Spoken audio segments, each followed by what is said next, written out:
जो school top कर रहे हैं, ओवरऑल स्कूल में जो टॉप कर रहे हैं, उनके लिए हम लोगों ने एक सम्मान रखा है। सम्मान ये रखा है कि अगर किसी सेशन में कोई बच्चा विद्यालय टॉप करता है, विद्यालय में उत्तीर्ण आता है, नंबर 1 आता है ओवरऑल क्लासेस में, तो पूरे साल की उसकी फ़ी माफ़ की जाती है।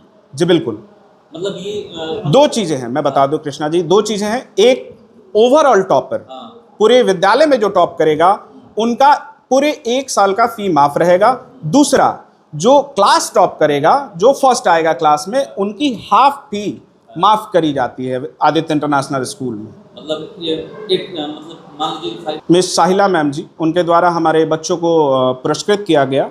आर्द्रभूमि दिवस के दिन, उस दिन एक प्रतियोगिता कराई गई थी जिला स्तरीय वन विभाग। हाल ही में हमारे स्कूल को आर्टिफिशियल इंटेलिजेंस यानी अत्याधुनिक, काफ़ी बड़े पैमाने पे एआई का यूटिलाइज हो रहा है देश विदेशों में, और हमारे स्कूल को भी वो सर्टिफिकेट मिला है। चूँकि उसका भी एक क्लिप आप ले लेंगे तो बेहतर होगा। हमारे AI certified school Aditya international school को एक सर्टिफिकेट दिया गया है आर्टिफिशियल इंटेलिजेंस के द्वारा।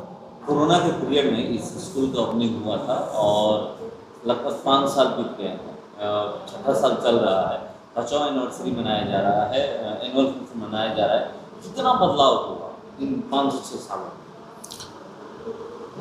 ये चैनल के माध्यम से जो भी दर्शक आपके चैनल के माध्यम से हमारा ये आदित्य इंटरनेशनल स्कूल के प्रांगण से ये वीडियो देख रहे हैं, उन सबका स्वागत है। 5 साल में बहुत सारा संघर्ष रहा, संघर्षशील ये 5 साल रहा, और ये अकेले के बस का नहीं था। जैसा मैंने पूर्व में भी बताया, ये अकेले के बस का नहीं, ये जन भागीदारी से हुई है। विद्यालय का संचालन समाज के सहयोग से और शिक्षक एक टीम के सहयोग से एक विद्यालय का संचालन होता है, या किसी भी संस्थान का एक टीम के तहत संचालन किया जाता है। बहुत सारी उपलब्धियां हैं अगर गिनवाई जाएं तो, जैसे हम लोग स्पोर्ट्स पर भी काफ़ी ध्यान दिया करते हैं। हमारे बच्चे हर एक क्षेत्र में, जैसा कि कबड्डी, खो खो इत्यादि तरह तरह के भिन्न भिन्न प्रकार की खेल कूद हैं, उसमें भी इंटर हाउस कंपटीशन हम लोग कराते हैं, जिसमें बच्चों का काफ़ी उत्साहपूर्ण रहता है। और पूर्व में, अभी फ़िलहाल में हम लोग, हमारी जो जिलाधिकारी महोदया हैं मिस साहिला मैम जी, उनके द्वारा हमारे बच्चों को पुरस्कृत किया गया। आर्द्रभूमि दिवस के दिन, उस दिन एक प्रतियोगिता कराई गई थी जिला स्तरीय वन विभाग भोजपुर वन प्रमंडल के द्वारा। उसमें हमारे बच्चे काफ़ी उत्तीर्ण किए थे। तरह तरह विद्यालय से बच्चे आए थे, हमारे विद्यालय के बच्चे थे।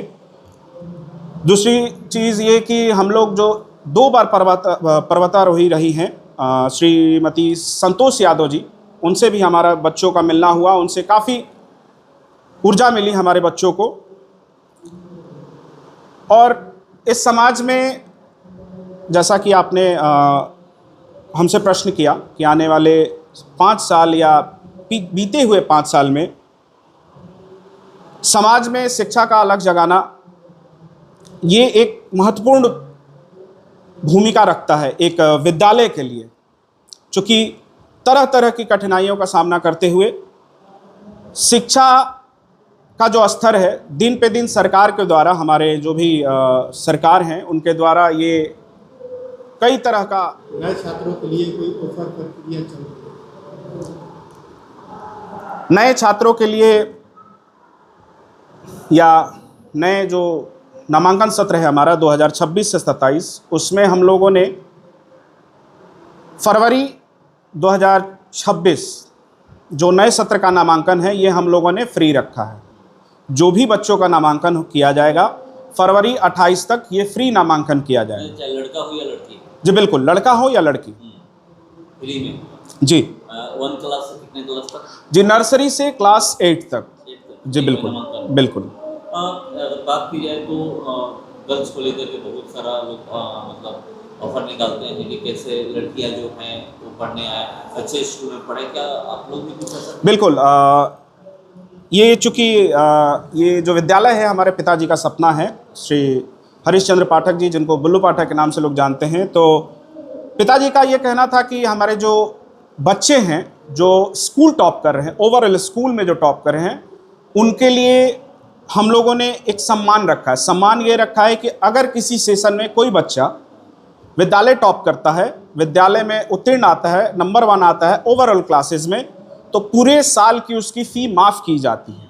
जी बिल्कुल। मतलब ये कब, जैसे एनुअल एग्जाम होता है उसके बाद, जी जैसे मान लीजिए कभी एनुअल एग्जाम होगा, जी एनुअल एग्जाम में जो भी अपने क्लास में बच्चे नंबर 1 आए जी टॉप करेंगे, जी। उनका अगले क्लास में दो चीज़ें हैं, मैं बता दूं कृष्णा जी, दो चीज़ें हैं। एक ओवरऑल टॉपर, हाँ, पूरे विद्यालय में जो टॉप करेगा उनका पूरे 1 साल का फ़ी माफ़ रहेगा। दूसरा, जो क्लास टॉप करेगा, जो फर्स्ट आएगा क्लास में, उनकी हाफ फ़ी माफ़ करी जाती है आदित्य इंटरनेशनल स्कूल में। मतलब ये एक मतलब मान लीजिए 5 क्लास में कोई बच्चा टॉप किया जी क्लास में, जी, तो उसका 6 क्लास में जाएगा तो उसका आधा फ़ी लगेगा। जो भी हमारा फ़ी स्लैब है वो आधा लगेगा जी जी, पूरे साल के लिए। इसके अलावे बहुत सारा सम्मान है जो बच्चों को दिया जाता है हमारे जो भी अभिभावक बंधु हैं उनके द्वारा, और विद्यालय प्रबंधन के द्वारा बच्चों को काफ़ी प्रोत्साहन किया जाता है कि और इस चीज़ को और डेवलप करें। आज के समय में स्किल डेवलपमेंट की बात की जाती है, हॉलिस्टिक एजुकेशन की बात की जाती है। तो हॉलिस्टिक एजुकेशन से हम ये समाज को बताना चाहते हैं कि शिक्षा ही एक आधार है जिससे बच्चों का विकास, समाज का विकास और पूरे देश का विकास किया जा सकता है। क्या आप मानते हैं कि शिक्षा एक व्यापार है? जी, व्यापार और शिक्षा का जमीन आसमान का फर्क है। ये क्वेश्चन बहुत सारे अभिभावकों के द्वारा ये प्रश्न किया जाता है कि शिक्षा और व्यापार, और मैं तरह तरह के मीडिया चैनल बंधुओं के न्यूज़ को मैं ये देखता हूँ और मैं सुनता रहता हूँ। बहुत सारे न्यूज़ वाले बताते हैं कि व्यापार है या शिक्षा को व्यापार बना दिया गया है। जी बिल्कुल नहीं, शिक्षा और व्यापार दोनों अलग लाइन है। व्यापार को अगर शिक्षा से मिलाइएगा तो शिक्षा आप नहीं बांट रहे हैं, आप व्यापार के लिए एक स्कूल का संचालन कर रहे हैं।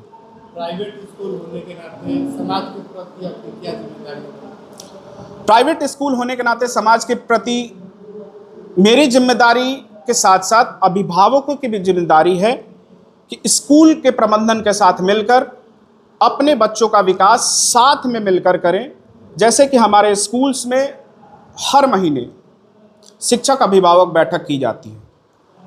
तो चूँकि हम लोग इस समाज में हैं और उस बैठक को इसलिए की जाती है, शिक्षक से मिलके बच्चों और विद्यार्थियों के बारे में आपस में राय मशवरा करेंगे, सलाह मशवरा करेंगे। जी, स्वामी जी महाराज के द्वारा ये मतलब स्कूल का ओपनिंग है जो भी कह रहे हैं कि ये हुआ। तो और एक और बात आप बोले कि आपकी माँ का कुछ सपना था। माँ का नहीं, पिताजी का सपना था। चूँकि जब मेरा जन्म हुआ तो पिताजी ने का ये सपना था और उन्होंने हमारी माताजी को ये बोला था कि मेरा भी एक विद्यालय होगा और उसमें तुम अध्यापिका होगी या प्रबंधन का संचालन करोगी। और आज हम लोग इस विद्यालय में बैठे हुए हैं। ये हमारे साथ साथ हमारे पिताजी के लिए गर्व की बात है कि आज यहाँ पे 700 से 800 के बीच में बच्चे को हम लोग पढ़ा रहे हैं। मतलब 700 से 800 बच्चे। जी बिल्कुल। जी, स्वामी जी महाराज का क्या योगदान रहा? जी, वो स्वामी जी के आशीर्वाद से ही ये सपना साकार हुआ है। ये हमारे पिताजी का कहना है कि ये स्वामी जी का ही आशीर्वाद है। चूँकि आप एक दो कोलाज भी देखेंगे जिसमें स्वामी जी इनफैक्ट इस गद्दी पर आके विराजमान हुए थे यहाँ, और उनको किसी ने बताया भी नहीं था। वो बोले कि पाठक जी हम अंदर जाना चाह रहे हैं। तो वो आए और इस गद्दी पे बैठे और बोले बहुत बढ़िया। उन्होंने एक हमें किताब भी दिया है कि बाबू आप अपने टेबल पे ज़रूर रखिएगा। हमारे बगल में वो किताब अभी मौजूद। मेरा परिचय अतुल पाठक हुआ। मैं इस स्कूल का प्रधानाचार्य हूँ।